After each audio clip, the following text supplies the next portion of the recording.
Slow-mo edit ఎలా చేయాలి, slow motion అసలు ఎలా చేయాలి, వెడ్డింగ్ వీడియో కావచ్చు, యూట్యూబ్ లాంగ్ వీడియోస్ కావచ్చు, ఇన్స్టాగ్రామ్ రీల్స్ కావచ్చు, షార్ట్ ఫిలిం కావచ్చు, ఎలాంటి వీడియోలకైనా slow motion most important. Slow motion ఎలా చేయాలి, ఎక్కడ చేయాలి, ఎన్ని సెకండ్లు చేయాలన్న దాని గురించి ఈ వీడియోలో డీటెయిల్గా ఎక్స్ప్లెయిన్ చేస్తాను నేను. అయితే 2 స్ప్లిట్లు తీసుకుంటాం, మనం 2 కట్లు తీసుకుంటాం. ఒక వీడియో ఎక్కడైతే మనకి స్లో మోషన్ చేస్తే బాగుంటుంది అంటే అది వాకింగ్ దగ్గర కావచ్చు, రన్నింగ్ దగ్గర కావచ్చు, మన ఎక్స్ప్రెషన్ దగ్గర కావచ్చు, ఎలాంటి సిచ్యువేషన్లు అయినా స్లో మోషన్ యూజ్ చేద్దాం అనుకున్నప్పుడు 2 కట్లు పెట్టేసి ఒక 5-4 సెకండ్స్లో స్లో మోషన్ చేయాలని అనుకుంటాం. బెటర్ క్వాలిటీని, నేను ఎడిటింగ్ చేస్తున్న యాప్ పేరు మీకు తెలుసు. బెటర్ క్వాలిటీని ఎలా చేయాలంటే వీడియోని క్లిక్ చేస్తే అక్కడ స్పీడ్ ఆప్షన్ వస్తుంది, దాన్ని క్లిక్ చేస్తే నార్మల్, కర్వ్ అని 2 ఆప్షన్స్ వస్తాయి. దాంట్లో మనం స్పీడ్ని ఇంక్రీజ్ అండ్ డిక్రీజ్ చేసుకోవచ్చు. నేను నార్మల్లో ట్రై చేస్తున్నా. స్మూత్ స్లోమో పైన క్లిక్ చేసి బెటర్ క్వాలిటీని ఆన్ చేసుకోండి. అప్పుడే డన్ కొట్టేసేయండి. వీడియో ఎలా వస్తుందో మీరే చూడండి. స్మూత్ స్లోమో అప్లోడ్ కావడానికి కొంత టైం పడుతుంది. మొత్తానికైతే స్మూత్ స్లోమో అప్లోడ్ అయిపోయింది.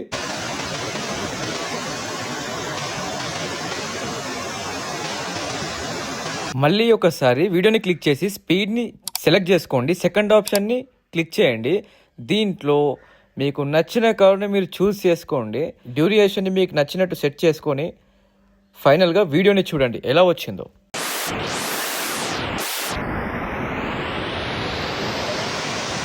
బెటర్ క్వాలిటీని ఆన్ చేసుకోండి. ఆన్ చేసుకొని మీరు డన్ కొట్టేస్తేనే అది వీడియో అనేది స్మూత్గా వస్తుంది.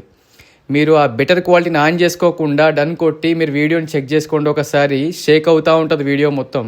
ఇదొక్క మిస్టేక్ చేయకుండా స్లో మోషన్ ఇంకా ప్రాక్టీస్ చేస్తుంటే, ఎంత ప్రాక్టీస్ చేస్తుంటే అంత పర్ఫెక్ట్ అవుతారు మీరే. స్లో మోషన్ ఎలా చేయాలో అనే ప్రాక్టీస్ చేస్తున్నప్పుడే మనకి స్లో మోషన్ ఎడిటింగ్ అనేది చాలా పర్ఫెక్ట్గా మనం నేర్చుకోగలుగుతాం. ఎగ్జాంపుల్గా నన్నే తీసుకుందాం.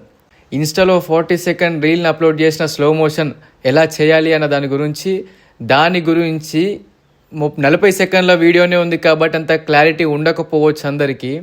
ఈ లాంగ్ వీడియోలో ఈ వీడియో మొత్తం కంప్లీట్ అయిపోయిన తర్వాత 10 నిమిషాలలో మీరు స్లో మోషన్ నేర్చుకుంటారు, నాది గ్యారంటీ. నేను యూస్ చేస్తున్న యాప్ పేరు మీకు తెలుసు, నేను ఎలా చేస్తానో ఎడిటింగ్ అన్న దాని గురించి మీకు తెలుసు. 10 నిమిషాలలో స్లో మోషన్ నేర్చుకుంటారు. 10 సార్లు ప్రాక్టీస్ చేస్తే పర్ఫెక్ట్ అవుతారు. నేను స్టార్టింగ్లో స్లో మోషన్ ఎలా చేయాలో, ఎక్కడ చేయాలో, ఏం చేయాలనేది చెప్పేవారు ఎవరు లేకున్నప్పుడు నా అంతటా నేను వీడియోలని స్లో మోషన్ చేసుకుంటున్నప్పుడు స్టార్టింగ్లో నేను ఒక 20-30 సెకండ్లు పెడుతుండే. వీడియోలో సగం స్లో మోషనే పెడుతుండే తెలియక. దాని తర్వాత 5 సెకండ్లు, 10 లోపల సెకండ్లు ఇట్లాంటి స్లో మోషన్ ఇంతసేపు ఉండాలని అనుకొని నేను 5 సెకండ్ల నుంచి 10 సెకండ్లు, 15 సెకండ్లు ఎక్కడైతే ఎంతసేపు అయితే ఉండాలో స్లో మోషన్ని అంతసేపు మాత్రమే నేను స్లో మోషన్ చేస్తుండే. ఎక్కువగా నాకు ప్రాక్టీస్ అయ్యి పర్ఫెక్ట్గా చేయగలుగుతున్నాను నేను స్లో మోషన్. అంటే నేను ఎలా చేస్తుండే అన్న దాని గురించి మీకు ఎలాంటి డౌట్ ఉన్నా ఒకసారి ఇన్స్టాగ్రామ్లోకి వెళ్ళి నా వీడియోస్ ఒకసారి చెక్ చేస్తే స్లో మోషన్ గురించి మీకు ఐడియా వస్తుంది. ముఖ్యంగా చెప్పాలంటే స్లో మోషన్ గురించి మూవీస్లో ఫైట్ సీన్స్ జరిగేటప్పుడు అయినా ఇలాంటివి కొన్ని ఉన్నప్పుడు స్లో మోషన్ ఎక్కడ ఇయ్యాలో పర్ఫెక్ట్గా వాళ్ళు అక్కడనే ఇస్తారు. మనకు ఆటోమేటిక్గా యాక్షన్ ఫైట్ సీన్ మనకు నచ్చేస్తుంది. స్లోమో చేసినప్పుడు స్మూత్గా ఉండాలి, కదులుతున్నప్పుడు స్మూత్గా ఉండాలి. షేక్ అవుతున్నట్టు, స్ట్రక్ అవుతున్నట్టు ఉండకూడదు. అలా ఉంటే వీడియో వైరల్ అవ్వదు, వీడియో ఎవరికి నచ్చదు, ఎంగేజ్మెంట్ మొత్తం డౌన్ అవుతుంది. వీడియో హైలైట్ అయ్యేది స్లో మోషన్ దగ్గర. ఏ గ్యాప్లో మనం స్లో మోషన్ని పెట్టాలి, ఎక్కడ మనం ఇవ్వాలి, అది ఎంతసేపు అన్నది తెలుసుకుంటే స్లో మోషన్లో మనం పర్ఫెక్ట్ అవుతాము. ఎగ్జాంపుల్గా నా వీడియోని ఒకసారి చూడండి. మీరు స్లోమో చేయకముందుకు చూడండి, స్లోమో చేసిన తర్వాత చూడండి. స్లోమో ఎలా చేస్తున్నాననే వీడియోని నేను ప్లే చేస్తా, ఒక్కసారి దీన్ని చూసి ప్రాక్టీస్ చేయండి.